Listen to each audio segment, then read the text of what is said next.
What I'd like for you to do is, in a team or individually, read the definition of an effective teacher, and then we're going to share out your feelings about that definition. Go ahead, take 1 or 2 minutes to read that definition and talk about it with a partner.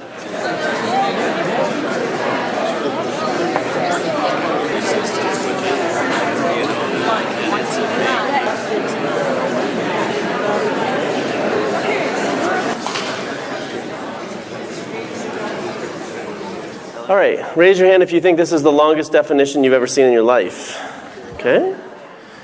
Raise your hand if you know how the definition was arrived at and are willing to share into the microphone. They're like, all right, so we had a state council for educator effectiveness, very political, right? Representation from all across the state, teachers, principals, parents, students, and they had to come to consensus on recommendations to the state board. One of the things that they had to do is decide what the definition of an effective teacher and what the definition of an effective principal are. But they had to make those recommendations based on consensus. Well, you know what that means. It means that everybody had to make sure that what they had in there was in there. There was 15 people in the council, and I just checked to see if there was 15 sentences. There's not, there's 6, but they're very long sentences with lots of things included. Raise your hand if you see anything in there that you disagree with. All right? We have this on tape, so right now, everybody's on record as agreeing with the definition. All right? Raise your hand if you see anything that's missing from the definition. Okay? I have to be careful with the people in the sun because they're going like this, and like, I'm not raising my hand, I'm just cutting the glare. I was in Thompson. They're another one of our pilot districts, and one of their teachers, we did 210 people in a room like this, a little bit bigger room, but 210 of them. And he said, I see something that's missing. I don't see walks on water. And I said, you know, sir, you're right.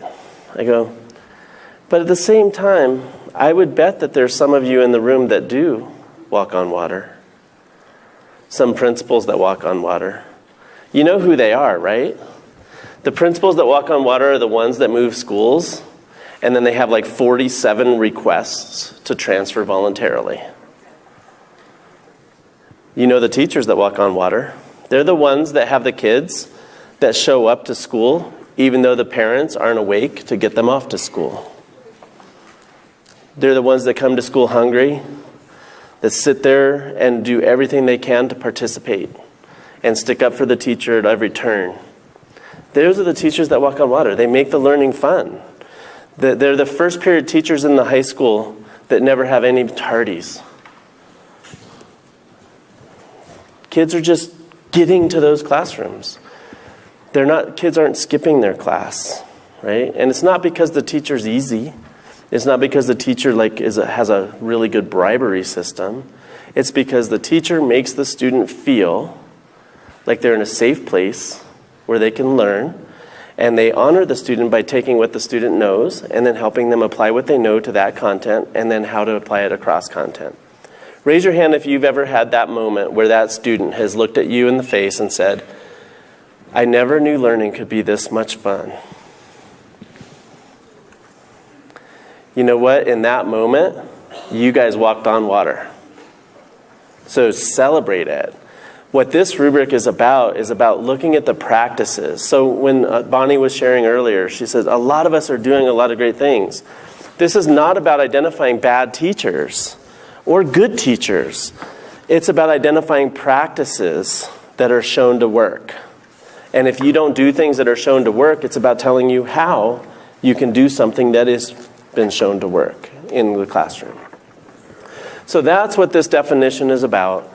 Now we're going to get into the rubric, okay? I forgot to share this slide, but this slide is in the deck also. It's the complexity of teaching. It basically talks about how complex it is to be a teacher, because you're dealing with everything. Just take a minute to read that while I'm talking. But basically, it's kind of funny because I don't know, maybe 4 or 5 years ago, I was living in Florida, and we took a direct hit from a hurricane. I'm from Melbourne, Florida, where the space shuttle takes off, and we had a hurricane come over. It was really cool because while the hurricane was passing us, I looked out my window. I didn't evacuate. I'm not one of those kind. And the palm trees were blowing all this way. Then it got silent for like 30 minutes, and the palm tree stood up straight. And then the train came back, and the palm tree was blowing the other way. It was really awesome. But what happened is I didn't lose power. I didn't lose water. I didn't lose cable, because where I lived, everything was underground. But when I woke up the next day, I realized that most of my town had been pretty much devastated. And so I couldn't go to work or anything. All the roads were closed and everything. So I went and I volunteered for FEMA. You guys know about FEMA, right? And they put me on the truck that had the water. And not a lot of people have water there, right? So I go over to my designated spot, and it's just chaos. And I walk up, I'm like, whoa, wait a minute here. You guys, line up here, right? Okay, over here, here's lines over here. And then I took somebody out and I said, okay, you're gonna show people where the line is, and I'm gonna bring you a water, okay? So here we are, everything's working, we got a line, nobody's cutting in line, I got monitors, the whole 9 yards. Well, the FEMA director for the area came by to deliver like 20 blue tarps for 2,000 people, right? And he walked by and he said, wait, why is this so organized? And I looked at him, I go, I'm a teacher. And I'm a former school administrator. We fed 1,200 people lunch every single day in 3-minute intervals. This is a piece of cake. That's what this complexity is. And it's like, how can you measure it? So we've got the definition of effective teaching. And you think about it, if all those things are important, how the heck are we going to measure them? And how would we ever see them in a 1-hour formal observation?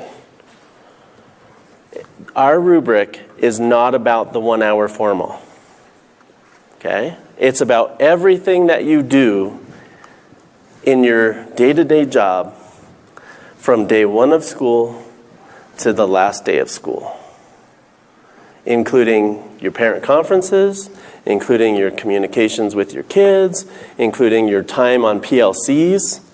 And you go to a PLC and you sit down next to a new teacher and you say, don't pay attention to this. This is going to go away. Oh my goodness. I just wanted to go across the table. So she saw that look that I gave her. You know, the one that your administrator gives you when you walk in late to a faculty meeting? Us administrators, we have radios and lots of keys.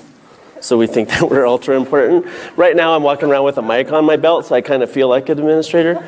So I gave her that look, and she said, after the PLC, she came over, she goes, Toby, I feel like I need to explain something to you. You see, I'm retiring at the end of this year.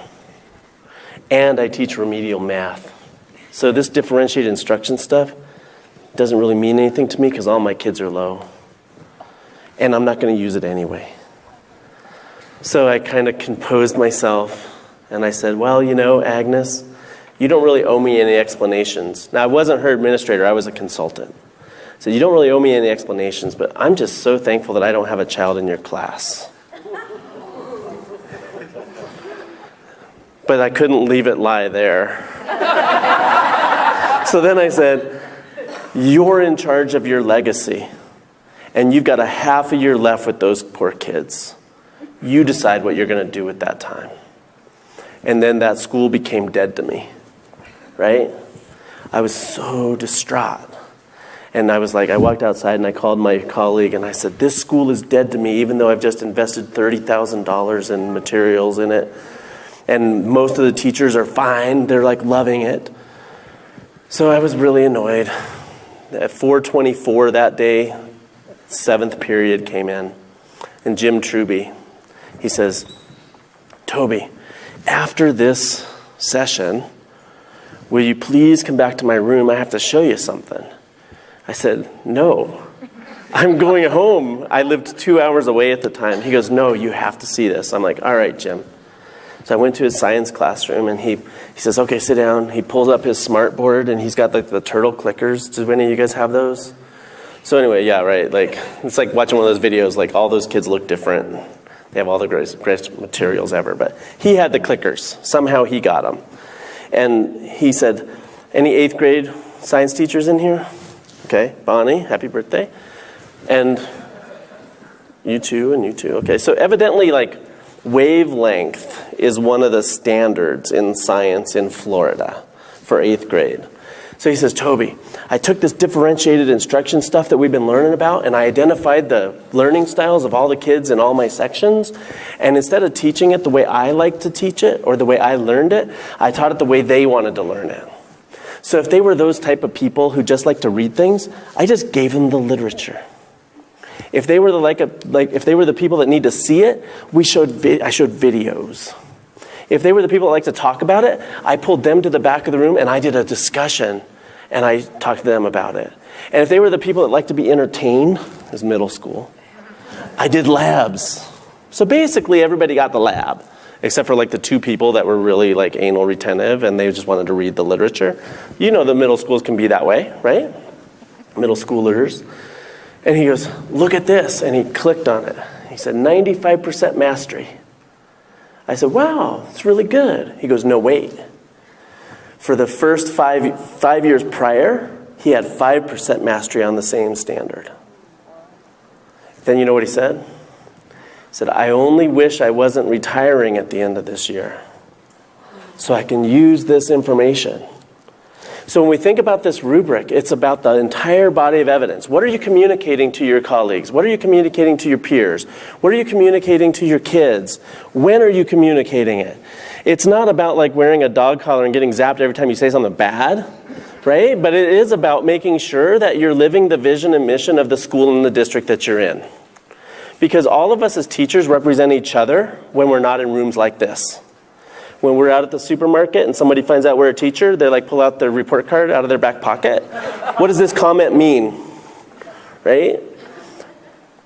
That's what happens. This is like the gentleman said with the Texas Longhorns hat on. He's been teaching a long time. He's seen things come and go. But what we're hoping is that this comes and stays and gets better so that all of us as teachers can hold our heads up high all the time. Even when our kids are going to school for their first day, we won't have to hope that they have a good teacher who's going to treat them nicely, because our principals are going to hold them accountable for it. And our superintendents are going to hold principals accountable for making sure that kids have those type of teachers in front of them. So here's how this works. Okay, so here's the rubric. Here's how it's constructed. We've got the teacher quality standards at the top in the dark blue. Below the standards, we have the elements and the rating levels. And then each of those little check boxes is what we call a professional practice. These are the things that the research says that if a teacher does, they can get good results from kids. Now, some rubrics that you guys have been accustomed to, they have like the categories, and you just pick one time.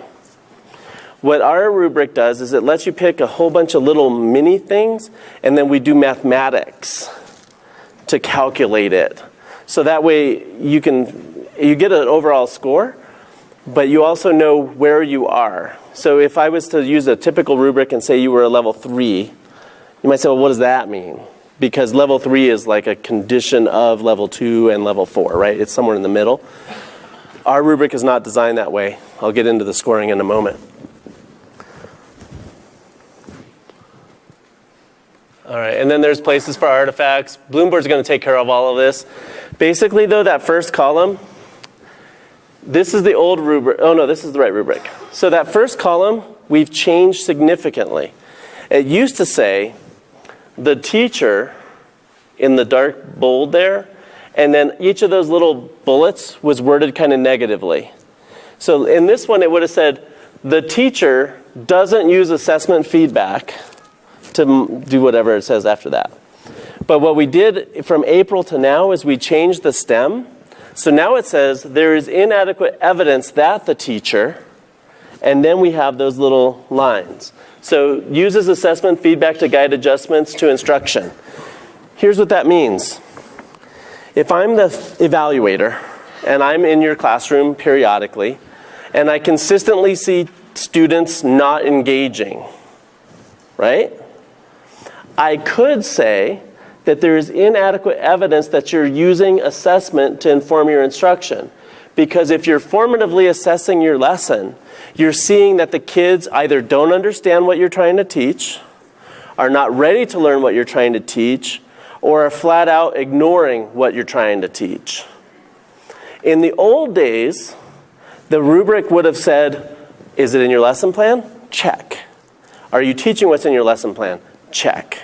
And then you might have had another part of the walkthrough that said how many kids were engaged. So the evaluator would go around and count.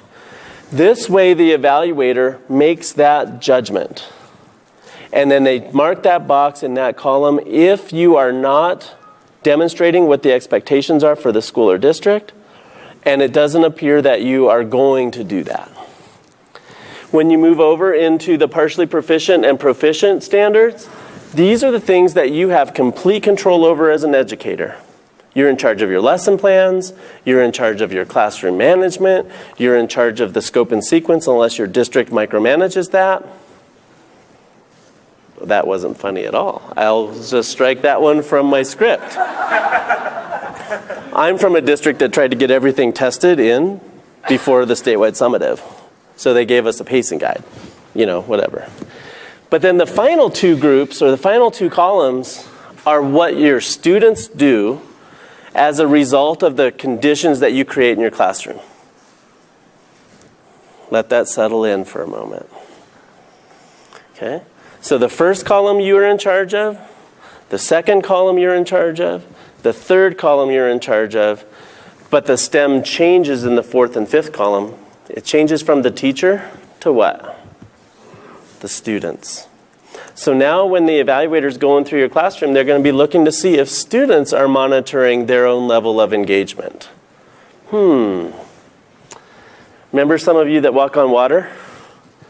You guys have those procedures in place, and when somebody's not doing what they're supposed to be doing, 5 or 6 other people tell that person, get back on task. Right? It's annoying, but it's them taking responsibility for making sure that the instructional momentum is not broken. It's the students taking responsibility for participating in your classroom. And then the next one, confer with the teacher to achieve learning targets. Part of the 21st century skills is self-advocacy. Students knowing where they are within a curriculum or content area and talking to you about where their gaps and deficits are. The good news is that some of you do these things intuitively. The better news is that if you don't do them, we can capture it, and then you can learn strategies from those that do to embed that in your classroom. And even if you don't have students that are doing those things, you can still be effective. Effective is the goal, right? What if I was to say that all of you are the most beautiful and handsome people in the world? Right? You're like, oh my God, it's so lame. Right? Well, guess what? In Colorado, all 57,000 of us are satisfactory, including the 40 people that lost their license this year. We're all the same. But this rubric is designed to say no. We're all generally effective. Some of us less so than others, and some of us more so than others. So the vast majority of us are going to be in the middle somewhere. We're going to be effective. We might have some partially effective sections. We might have some accomplished sections. But generally speaking, to get to accomplished or highly or exemplary overall, you have to be one of those teachers who really does all the things that are in this rubric. I used to want to be the teacher of the year. Do we have any former teachers of the year in here or current teachers of the year? Okay, good. You're all over the place. How is teacher of the year done in your district or school? It was in New Mexico, and I was teacher of the year for the state of New Mexico in 2001. Oh my word. Wow. How did they determine teacher of the year in New Mexico? It was a process about 3 months long with a committee. Okay, so interviewing and checks and balances and stuff like that. Where's another teacher of the year? I saw one down in this row somewhere. They don't want to compete with New Mexico teacher of the year, right? Okay. He's like, oh, I knew I didn't want to be teacher of the year for some reason. All right, how did you become teacher of the year? All the other teachers voted on it. They saw what was going on, and so they gave me that award. Okay, I'm going to really pick on you.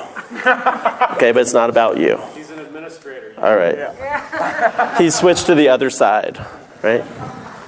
So in some cases, Teacher of the Year is about committees and peer review and interviews and things like that. And in other schools, it's about voting.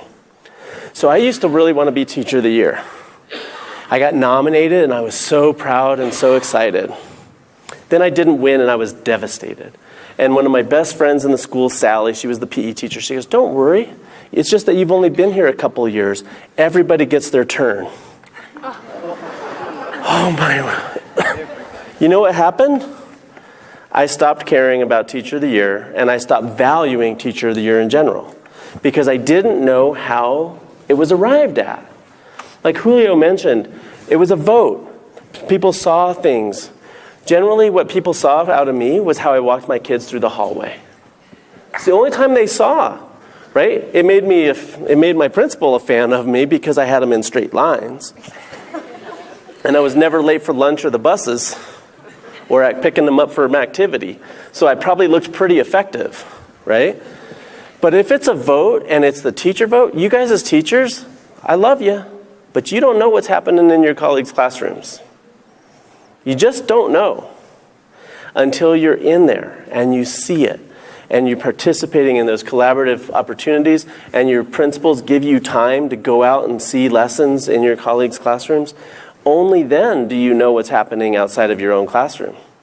I know for me, when I went out of the classroom, I thought everybody taught the way I did, which was really great, by the way, if I do say so myself. But they don't. It doesn't mean it's bad. It doesn't mean it's wrong. It doesn't mean it's better. It means it's different. Everybody that's a teacher has their own unique style. Typically, we teach the way we learn best. Here's a question I like to ask in trainings. It's kind of fun. Raise your hand if you graduated at or near the top of your class in high school. Anybody ever wonder where all the top graduates go? They're teachers. It's you guys. What does it take to graduate at or near the top of your class? What does it take? 3.5 or better takes a lot of hard work. Takes a lot of hard work. It takes you doing your homework. Sometimes it takes a parent who encourages you. Now think about your community. Do all the kids in your classrooms value education to the degree that you did? Maybe, maybe not. But if you say things like, you need to work harder. Why? You know, I know for me personally, I grew up on free and reduced lunch. I'm a Colorado native. My family's Mexican-American from Platteville. You know, and college just wasn't in my vocabulary. To tell the truth, I didn't think I was going to live to be 18. I mean, I'm totally serious. Totally serious. So when push came to shove, it was like, what college? My friends were like, what college are you going to? I'm like, what? I didn't know what to do. I literally went that day and met a recruiter and tried to sign up to go in the Army. Because I had no plan, right? I knew I was alive. I knew I needed to do something because school was ending. But I didn't know what I was going to do. So the point of this is that we have kids that are going to be in this rubric that are in your classrooms who we know are not achievement-oriented. And the same strategies that worked for you may or may not work for them unless, of course, they learn the same way you do or are motivated by the same things that you were motivated by. Yes, ma'am. If you make learning fun for your kids, they will want to be there. So if you make it fun while teaching the standards, they buy into it. I teach kindergarten, and 3 or 4 of my kindergartners did not want it to be Labor Day. They wanted to be in school. That's right. And what would happen if we take those kindergartner school experiences moving forward and made it as engaging? What would our dropout rate be? 0. How many discipline referrals would our middle school deans have to deal with? 0. Right? That's just the way that this all kind of compiles on top of each other. If we can make it engaging in the classroom, all the other things, all the other problems pretty much dissipate. and the ones that do pop up, you can actually focus on. My first administrator experience, I had 1,800 kids in an elementary school with 18 buses that were part of a desegregation order. I would spend from 9 o'clock in the morning until 1:30 in the afternoon doing bus referrals only. We had to think about what we were doing, right? Because I couldn't focus on anything.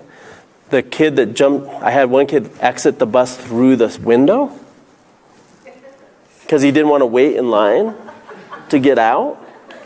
But then I also had another kid who just wouldn't stay seated in his seat, right? Like those are two very different things, but in the slew of referrals that you have to do on a daily basis, they look the same. So we started meeting with the bus drivers, talking to them about how to treat the kids, setting the expectations, having the buses there to do orientations with the teachers, setting the expectations, talking about the exit rules. Over a couple of years, our bus referrals went down to almost about 5% of what they were the first year that we were there collecting the data. So it's about recognize the problem and then do something to change it. And your principals are required to support you in this if they don't have all the great ideas themselves.